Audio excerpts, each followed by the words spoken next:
Fostering innovation is a big challenge. We just spent a good 50 minutes talking about how you do it. How do you celebrate failure? How to celebrate success? How do you get the folks excited about innovating? So here we are. You're in luck. We've got some amazing CMOs from CMO Huddles to share their tips. First up, Peter Finter from KX. Peter, what is your tip?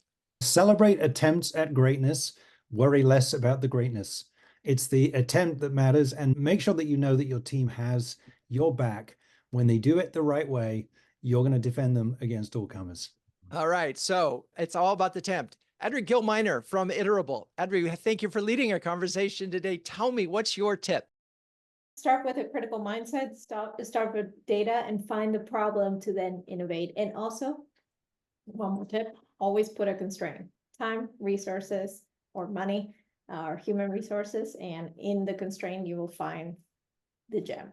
Yes. Well, it forces everybody to be more creative because we don't have it. It's sort of, necessity is the motherhood of invention. Okay. JD Dillon from Tigo Energy. JD, what is your tip? So if you come up with a great innovation, brand it, first of all, keep the branding simple. And then if you can make it the whole company, the branding becomes culture. So you go from innovation to branding to culture and make it company-wide. And that's when you know you really have a big idea, that you've got an innovation, when everybody in the company adopts it. Okay, Suzanne Reed from LBMC. Suzanne, what's your tip? Get comfortable with failing. Celebrate your failures and learn from those quickly and move on. Yeah, the reality is if you don't do that right, you are not going to get people to go out on an edge. All right, so we're going to foster that. So Hannah Grap from Sitecore. Hannah, what's your tip? My tip is not only to celebrate the successes, but the behaviors and the actions that lead to success. It's collaboration. It's that sharing and not being afraid of sharing those failures and really recognizing those behaviors across the team. Yeah, and that's a really interesting part of this thing, because we often associate innovation with one individual and their ideas, but that is a problem. So bringing and creating this notion of collaboration is important. Okay, Dan Cote. Dan, what's your tip for fostering innovation?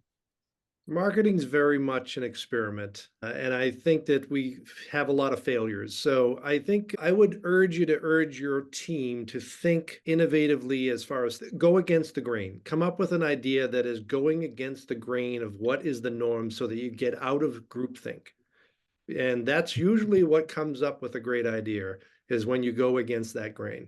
Yeah, you sort of say, here's standard. Let's do the opposite of it. I love it. All right. Well, if you're a B2B CMO who can share, care, and dare with the best of them, be sure to check out or visit CMOhuddles.com. We even have a free starter program to get you involved. By the way, penguin hats are not required. I'm Drew Neiser. That's your Tuesday tip. Peace out.